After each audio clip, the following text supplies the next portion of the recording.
He is one of the most celebrated actors who has ever lived. Oscar winner, Hollywood legend, a man who has played kings, explorers, con artists, and madmen with equal brilliance. A man the entire world has watched, admired, and obsessed over for more than 3 decades. And yet, he has never walked down the aisle, never said I do, never built a life with one person the way most people assume someone like him would. Think about that for a second. Leonardo DiCaprio is 50 years old. He has dated some of the most beautiful, accomplished women on the planet, supermodels, actresses, women who by any measure would be considered extraordinary partners for any man. And every single time, it ended. Not quietly, not privately, publicly, dramatically, in ways that left people shaking their heads and asking the same question over and over again. Why? Is it fear? Is it trauma? Is it something that happened so early in his life that it rewired the way he thinks about love and commitment entirely? Or is the real reason something darker? Something he has never spoken about directly, but that the people closest to him understand completely? Because here's what nobody is saying in plain language. The answer isn't about the women. It was never about the women. The answer is buried deep inside Leonardo DiCaprio himself. Inside a childhood that shaped him in ways most people never knew. Inside wounds that fame and money could never heal. And today, we are going to talk about all of it. Stay right here, because what you are about to hear is going to completely change how you see him. Let's go back to the beginning, because that's where the story actually starts. Leonardo DiCaprio did not grow up in a normal household. Not even close. His parents, George DiCaprio and Ermeline Endenbergen, divorced when Leonardo was just 1 year old. 1 year old. He never had a memory of his parents together. He never had a baseline of what a stable, loving partnership between two people actually looked like. That might sound like a small thing. It isn't. Psychologists who study attachment and relationship patterns have documented this for decades. The model of love you grow up watching shapes everything. Your expectations, your fears, your definition of what love is supposed to feel like and what it's supposed to cost you. Leonardo DiCaprio's model was absence, separation, to people who couldn't make it work. And yet, here's the part that makes his story genuinely moving. Both of his parents loved him fiercely. His mother worked multiple jobs to support him. His father, an underground comic artist living in some of the roughest neighborhoods in Los Angeles, took young Leonardo everywhere with him. They were bohemian, unconventional, struggling. Leonardo grew up in a part of East Hollywood that he has described in interviews as genuinely dangerous. He watched things as a child that children shouldn't see: addiction, violence, the kind of poverty that doesn't feel romantic from the inside. And in the middle of all of that, he found acting. Not because someone discovered him, not because he was pushed into it by a stage parent with big dreams. He found it himself. He chased it himself. At an age when most kids are just figuring out who they are, Leonardo DiCaprio was already fighting to become someone. That drive, that ferocious, almost desperate need to prove himself, it saved his career. It made him one of the greatest actors of his generation. But it also did something else. It built walls, thick ones, the kind that fame makes thicker, not thinner. The kind that get harder to tear down the more successful you become. Because success gives you options, and options make commitment feel optional. So by the time the whole world fell in love with Leonardo DiCaprio, by the time Titanic made him the most famous young man on the planet, the emotional architecture inside him was already set. And what it was built for was not marriage. Let's talk about what it was actually built for, and why that matters more than any relationship timeline ever could. To understand Leonardo DiCaprio's relationship with love, you first have to understand his relationship with his mother. Ermeline DiCaprio is not a background character in this story. She is the central one. She raised Leonardo largely on her own. She scraped and saved and sacrificed so that her son could pursue his dream. She drove him to auditions. She believed in him when the industry kept telling him no. She was his anchor in a world that had very little stability. And Leonardo has never hidden how much that means to him. He brings her to award shows. He has spoken about her in interviews with a tenderness that is genuinely rare. For a man of his stature, But here's the thing about growing up with one extraordinary parent filling the space that two people were supposed to share. You set an impossible standard. Unconsciously, you learn that the most important woman in your life is someone who gives everything and asks for almost nothing in return. Someone whose love is unconditional in a way that romantic love, real romantic love, simply cannot be. Romantic love comes with needs, with expectations, with conflict and negotiation and vulnerability. And vulnerability is the one thing that Leonardo DiCaprio has spent his entire adult life managing very, very carefully. People who have worked with him on set describe a man of extraordinary intensity, completely committed, deeply prepared, always in control of the environment around him. Directors speak about him with reverence. Co-stars describe him as generous but contained, present but guarded. That pattern doesn't disappear when the cameras stop rolling. Multiple women who have been in his life, not speaking tabloid gossip, but speaking in documented interviews and well-sourced profiles, have described the same experience. He is warm, he is attentive, he is genuinely fun to be around. But there is a door inside him that doesn't fully open, a room he doesn't let you into. And that room, whatever is in it, is the reason no relationship has ever made it to the altar. But there's another layer to this, a professional one. And it changes the picture in ways that make the story even more complex than it already is. Because the timing of Leonardo DiCaprio's relationship patterns isn't random. It follows something. And what it follows tells you almost everything you need to know about what he actually values most. Here's something that most people overlook completely. Look at the timing of Leonardo DiCaprio's biggest relationships against the timeline of his biggest career moments. They don't just overlap. They mirror each other in a way that is almost architectural. When he was deep in preparation for a major role, truly deep, the kind of immersive preparation that he is legendary for, his personal life contracted. Relationships that had been warming up went quiet. Women who thought things were progressing found themselves suddenly on the outside of a life that had turned inward completely. And when a major project wrapped, when the work was done and the awards season was over, and the pressure had lifted, the personal life expanded again. New relationships bloomed. New names appeared in the tabloids. This isn't a coincidence. This is a map of his priorities drawn in real time. Leonardo DiCaprio has said in interviews, more than once, that the work is everything. That the commitment to a role requires a kind of total surrender that leaves very little room for anything else. He has described the preparation for films like The Revenant and The Aviator in terms that sound less like professional dedication and more like religious devotion. And if the work is the one thing that gets his full surrender, what does that leave for a relationship? The women in his life haven't been casual choices. Gisele Bündchen, Bar Refaeli, Blake Lively, Erin Heatherton, Tony Garn, Nina Agdal, Camila Moroni. These are not placeholder relationships.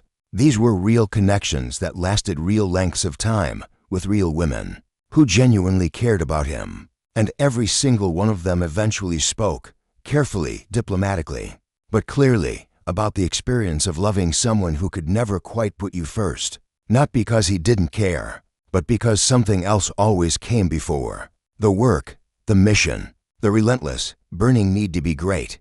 And there's a word for a relationship where one person's purpose will always outrank the partnership. It's not a love story. It's a situation.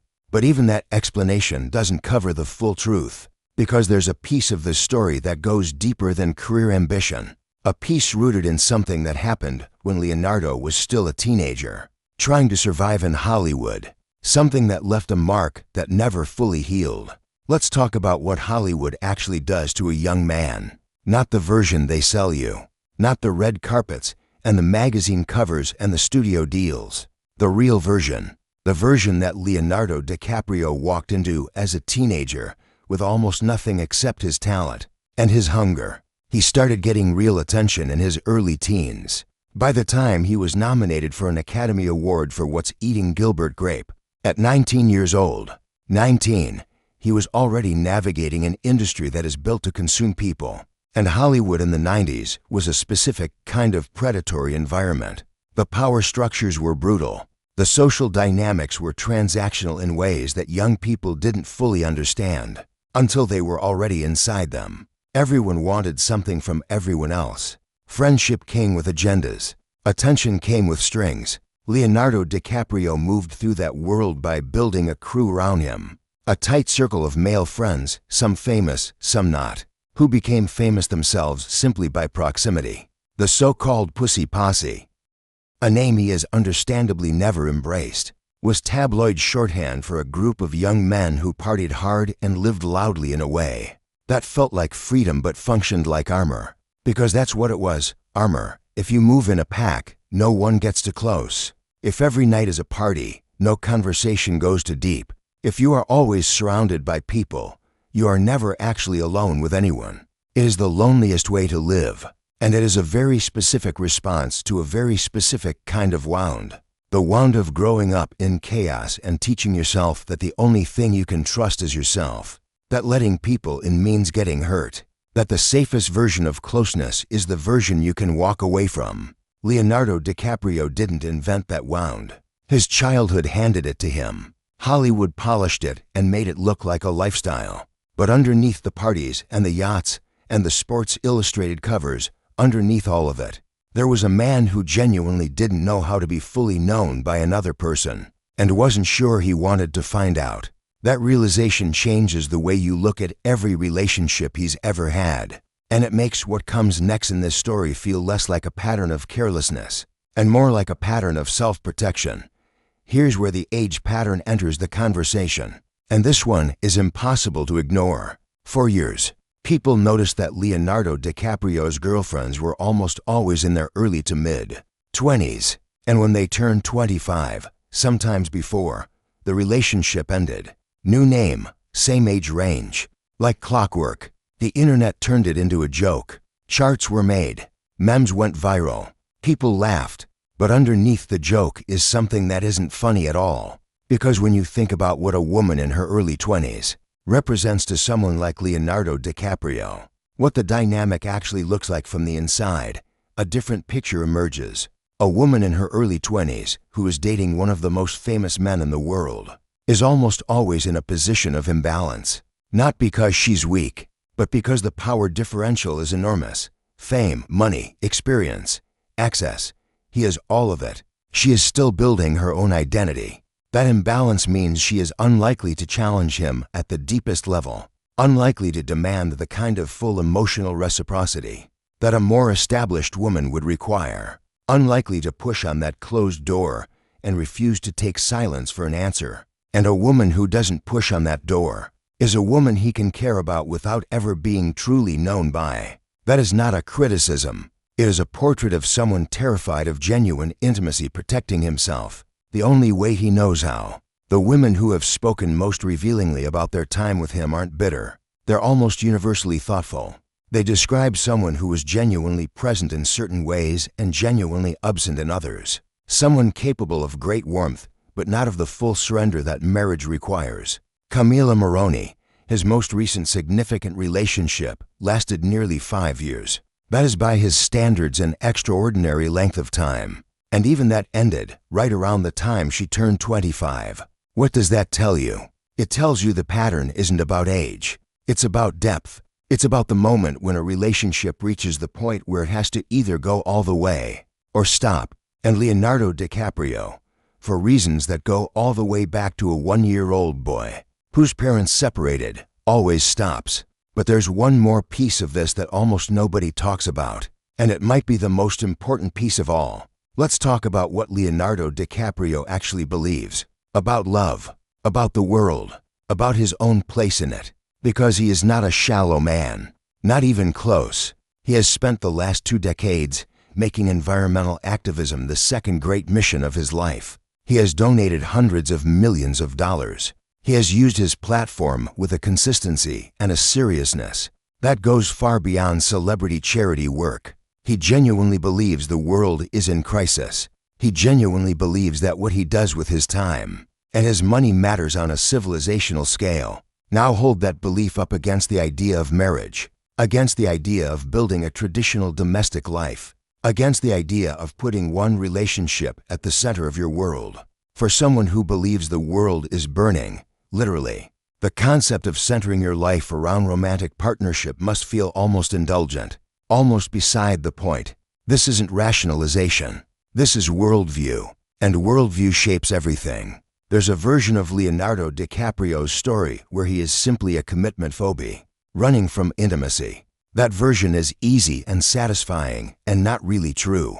The truer version is more complicated. It's a man shaped by early instability who found purpose in work and mission. A man whose emotional architecture was built for endurance, not vulnerability. A man who loves, genuinely loves, but on terms that protect the core of who he is. Is that lonely? Probably, sometimes. Is it a choice he has made consciously? Almost certainly not entirely. Is it the result of wounds he has never fully addressed with the kind of professional, sustained help that no amount of fame or money automatically provides? Almost certainly yes. And here is the part that deserves to be said with real compassion. Leonardo DiCaprio owes the world nothing. Not a marriage, not an explanation, not a public accounting of his private emotional life. But the reason millions of people are endlessly fascinated by his personal story isn't gossip. It's recognition. It's seeing in him something they see in themselves. The fear of being fully known. The comfort of keeping people at a certain distance. The choice, conscious or not, of mission over intimacy. He just lives it at a scale that makes it impossible to look away from. Here's what the people closest to him actually say when they're being honest. Friends who have known him since before the fame describe a man who is deeply loyal. Within his chosen circle, generous, present for the people he decides to let in. But that decision, the decision to let someone in, is one he makes slowly, carefully, and rarely. One longtime friend described it simply. Leonardo loves the people in his life deeply. He just loves his freedom more. That sentence lands differently when you understand the childhood behind it. Freedom isn't a lifestyle choice for someone who grew up without stability. It's a survival mechanism. It's the thing you hold onto when everything else has the potential to disappear. And no matter how much he has, some part of him is still that kid in East Hollywood holding on. There is something deeply poignant about watching Leonardo DiCaprio receive his Academy Award in 2016. After 23 years of extraordinary work, after nominations that felt like losses the whole world felt with him, when he finally stood at that podium, he didn't thank a wife. He didn't thank a partner. He thanked his mother. He thanked his collaborators. And he used the moment to talk about the planet.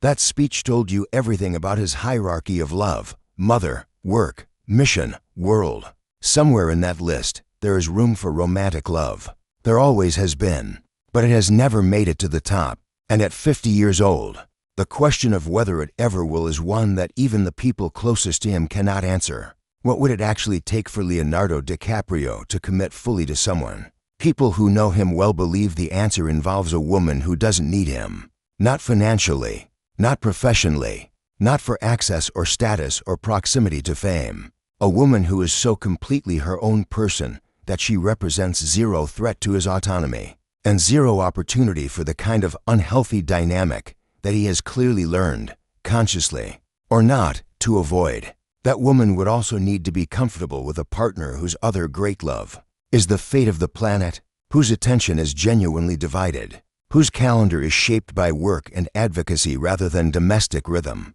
That is a very specific person, and it is entirely possible she exists. Whether he is ready to find her and actually stay, that is the question nobody can answer for him. It would be easy to end this story with judgment, with a neat conclusion about a man who is afraid or broken or selfish. But that ending would be dishonest, because the truth is that Leonardo DiCaprio's story is a deeply human one. It is the story of what early instability does to a person's capacity for trust, what extraordinary success does to a person's sense of what they need, what a big enough mission does to a person's sense of what matters most. None of those things are character flaws. They are the architecture of a specific life, built under specific conditions, by a specific kind of person. The fascination people have with him isn't really about the relationships. It's about the recognition. It's about seeing your own fears played out on the biggest possible stage, and wondering whether the ending has to be the same.